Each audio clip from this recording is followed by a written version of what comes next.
now, very, very exciting because, so we already had our event in December. We did the early tasting of the 2020 Cali blend. And for all those that weren't able to make it, here is your chance now to have that 2020 Cali blend. And when I was first hired here, Katie gave me a couple of bottles to try out and bring to my group of friends and my family. And the first one was the Cali blends. And let me say, I couldn't be more excited to work here after trying the Cali blend. It is delicious. It is, you know what? I'm just gonna grab the bottle and I'm gonna let you tell them all about this blend because all I wanna do is drink it. It's hard for me to talk about it. So here we go. The Cali blend is definitely a wine. The label was here before I got here. It's been a wine that Grange has been making for, I think, 12 or 13 was the first vintage of it. So it's definitely been a label that we've had for a while. My first Cali blend was in 2016, and I made that with some Paso Robles fruit, and it turned out fantastic. I was really proud of that wine. But for specific reasons, we didn't make one in 17, 18, and 19. And it was more due to the fact that we had a lot of Bordeaux Style blends. We had the Meritage, we had the Harrison House, the Cali, even the Generals, you know, with the Merlot in it, even though it has Chamberson. These blends were kind of similar, and I didn't want to just recreate a wine just because we could. So it took a few years of thought of how can we bring this back and give it its own identity, but still ring true to the style and the history of what Cali has been here. So I'm really happy that we went ahead and did this. This is a West Coast, 100% West Coast grown fruit. We ship all the grapes here overnight. They arrive in a cold truck, and we pull them into our cold room, and then the next day we start processing. So it was fresh fruit coming from the West Coast, 40% Cab Sauv, 20% Merlot, Cab Franc, and Petit Verdot.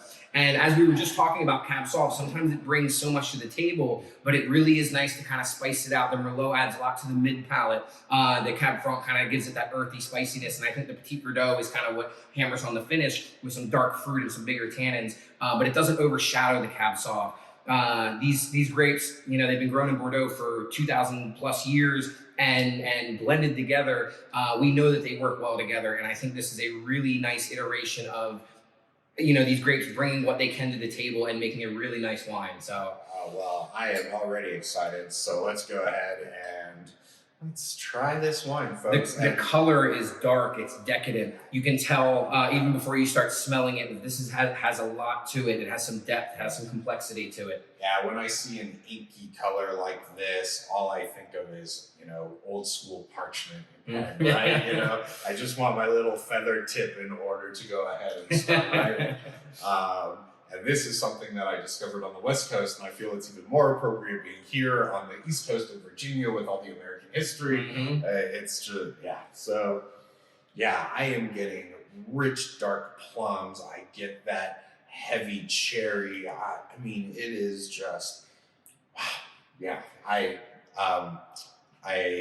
have this notion where sometimes I want my car freshener to smell like the best smelling wine that you can find. And that's $1 million idea. If you get a car freshener that smells like this. I'm just, let me talk to some cops first and see what the rules are there, you know. But it definitely, if my house smelled like this, I would want everybody to be over all the time. So, the fruit, the you know, the earthy aromatics, the spice to it, leather. It has a lot going on, and it's a very young wine. Obviously, at 2020, it's only been in bottle a few months. It has a long way to go, but I feel like when wines are this young and youthful and they are this balanced in the beginning, it is really going to be something to watch as it ages and changes and evolves. Yes. If you get the right grapes, it doesn't matter if they're young, if the wine is going to be younger or older, those grapes are the foundation of everything. And once you get those good grapes, you can build from there. So this is a perfect example of excellent grapes. Even though it's only a 2020, it still has so much complexity to it, so many characters to it. I mean, it is just a beautiful wine. So just like we were talking about earlier with the Meritage and seeing how a wine develops over time, this is another example of a wine where you want to buy a case of this wine and you want to open it up every, couple bottles every year and just see how it changes over time. Every 3 to 6 months, I would say would be a perfect spot to kind of watch this evolve and see how it changes. So. Yeah, and with the Cali blend tasting that we did back in December, we had the 2016 available, and I've already started to hear from people about going home and trying the two, doing side by side, and how unique they are. Just from a wine that is 4 years older, similar blend, but still so different because of the aging period. Yep. And I have had a chance to try the 2016, and the 2016 is delicious as well. I wish I could have tried the 2016 when it was young to compare it to this, but from what I've been told, people are saying that they are both great representations of each other. So I am very excited for this. I cannot wait to share it with my friends, and I really think we got a winner here. So I really do. So.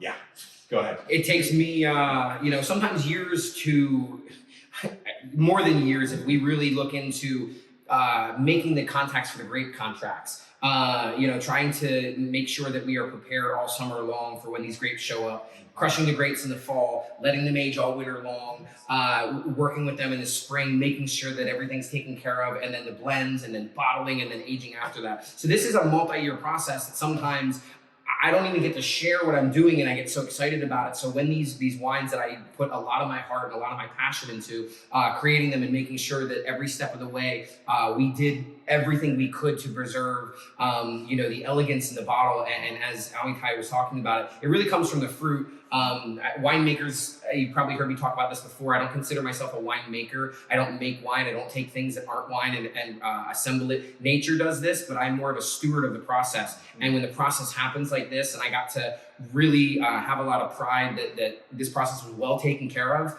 I'm just very, very excited to present this bottle with you. So I love how you just described that. It truly is. We are taking something from nature that is already, it did what it needed to do. And we are just that chef in the kitchen who's putting it all together. We're not making anything, we're completing the process. And wine would be made in nature without man. Grapes will fall into a puddle, and it's a little bit more romantic to put it in glass, but the wine will be made and then quickly turn to vinegar. That's the natural endpoint of this. So a winemaker's job is to kind of arrest that process and make sure it doesn't continue to vinegar and have it be at a point in its evolution and its growth that it's still kind of enjoyable. And I do think that this was a winner, as you said. I hit the nail on the head. I'm very excited that my vision for what this wine could be has actually come to fruition. Well, and I love how you described how much goes into making just one bottle, because what I think a lot of people don't understand is when you can be a vineyard, a winery that you grow all of your own grapes, and it's very easy to select. This is what we grew, this is what we use. But when you have to source grapes from somewhere, when you have to get those guaranteed contracts and you have to put those down payments down, there are some places that require several years ahead of time of commitment. And so when we're for 2020, if you were probably starting to think about this blend in 2018, easy, 2017 even, yes, you said we didn't make several for several years, but that entire time was we're planning for the next one. So just an idea for you folks out there, how much work goes into actually coming up with this one bottle of wine and the preparation time it needs to put everything in place. And so to do all that work ahead of time, to come out with such an amazing product, I really can't wait to share this with everybody. I couldn't agree more. So. Well, Seth, thank you so much. It has been a pleasure. My first time doing one of these videos with you, and I can't wait to do the rest of them with you this year. We have a lot of exciting wines that are coming out this year, folks. Like we've been talking about the 2019 growing season, we have a lot of 2019s coming out this year that we held back that are just drinking wonderfully, and we can't wait to share them with you.